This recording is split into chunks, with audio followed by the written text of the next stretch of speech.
नमस्ते दोस्तों, फिर से स्वागत है आपका।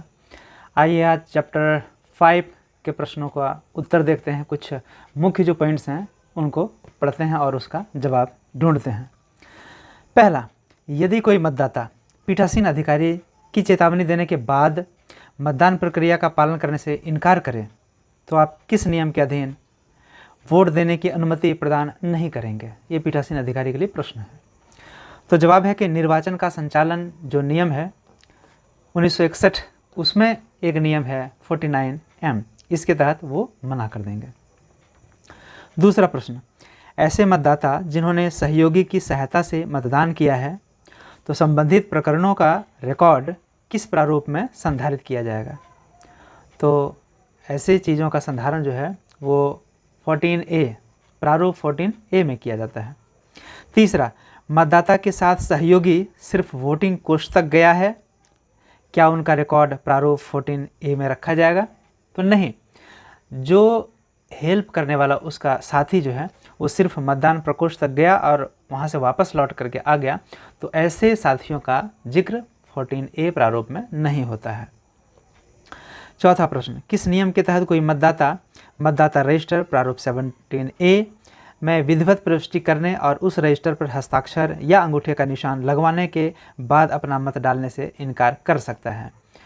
तो ये है नियम 49O के तहत कोई मतदाता जो है स्वेच्छा से अपना वोट करने से इनकार कर सकता है।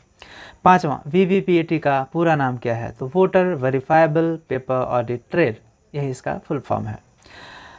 छठा, किस प्रारूप में आवेदन देने पर निर्वाचन ड्यूटी प्रमाण पत्र जारी किया जाता है? EDC जिसको बोलते हैं, इलेक्शन ड्यूटी सर्टिफिकेट।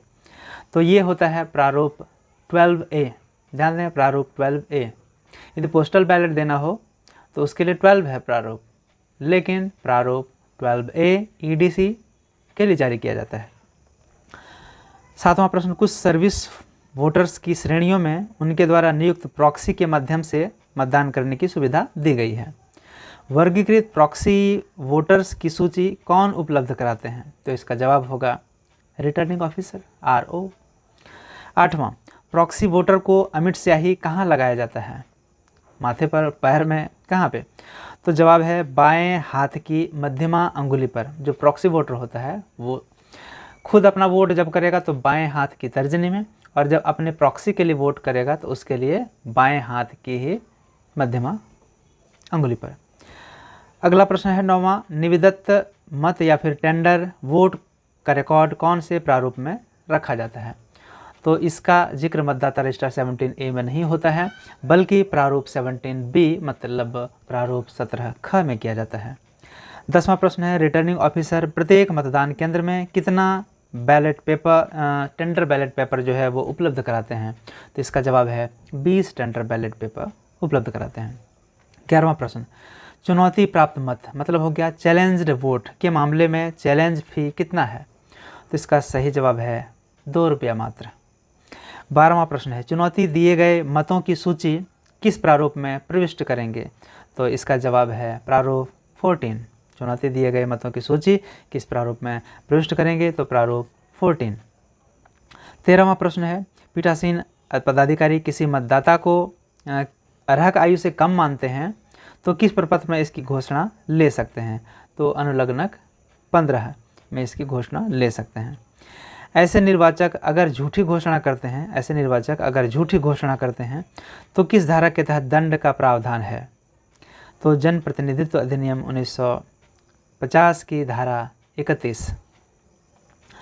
15वां प्रश्न है, कोई मतदाता किस नियम के तहत परीक्षण मत या टेस्ट वोट कर सकता है? तो नियम 49MA। टेस्ट वोट मामले में मतदाता से शिकायत संबंधी घोषणा, एक लिखित घोषणा जो है वो पीठासीन पदाधिकारी किस अनुलग्नक में लेंगे? तो इसका जवाब है अनुलग्नक 17। CSVS को किस नाम से जाना जाता है? तो क्लासिफाइड सर्विस वोटर्स। 18वां प्रश्न है, EDC को किस नाम से जाना जाता है? तो इलेक्शन ड्यूटी सर्टिफिकेट। 19वां है, क्या मतदाता रजिस्टर 17A में टेंडर बैलेट पेपर के संबंध में प्रविष्टि होगा या नहीं होगा? तो जवाब है नहीं होगा। 20वां प्रश्न है, यदि मतदाता शिकायत करता है कि मैंने जिस अभ्यर्थी को मत दिया था उसके चुनाव चिन्ह का प्रिंट न निकलकर दूसरे का निकल रहा है, तो ऐसी स्थिति में पीठासीन अधिकारी का क्या कर्तव्य है? तो जवाब है, उस व्यक्ति को नियम 49 MA के तहत फॉर्मेट ऑफ डिक्लेरेशन भरने को कहा जाएगा और दोबारा जो है वो टेस्ट वोट कराया जाएगा। यदि कोई मतदान केंद्र के परिसर के अंदर लाउड स्पीकर, मेगाफोन का उपयोग करते हुए पाया जाता है तो इसके संबंध में क्या प्रावधान है? तो लोक प्रतिनिधित्व नियम 1951 की धारा 131 के अनुलग्नक 1 के तहत मुकदमा चलाया जा सकता है। 22वां प्रश्न है, शारीरिक रूप से अशक्त मतदाता जो बैलेट यूनिट बटन दबाकर स्वयं वोट डालने में सक्षम है, उनके सहयोगी के लिए क्या प्रावधान है? तो जवाब है कि ऐसे सहयोगी को केवल मतदान कोष्ठ तक पहुंचाने की अनुमति दी जाएगी, मतदान कोष्ठ में प्रवेश करने की अनुमति नहीं दी जाएगी, सिर्फ वहां तक ले जाकर के वह छोड़ देगा। 23वां प्रश्न है, ASD की सूची में यदि कोई दर्ज मतदाता मत प्रयोग करने आता है तो इस संबंध में प्रथम मतदान अधिकारी को क्या करना चाहिए? तो जवाब है, ऐसे व्यक्ति को फॉर्म 17A में हस्ताक्षर एवं अंगूठे का निशान दोनों प्राप्त करना चाहिए। तो ये हस्ताक्षर लेने का काम जो है ये 17A में P2 करते हैं। सॉरी, यहाँ प्रश्न जो है वो थोड़ा सा मिस्टेक है कि द्वितीय मतदान अधिकारी को क्या करना चाहिए। तो हस्ताक्षर के साथ साथ अंगूठे का निशान भी लेना चाहिए। तो ये था प्रश्न चैप्टर 5 का। अब अगले वीडियो में हम लोग चैप्टर 6 के प्रश्नों को देखेंगे।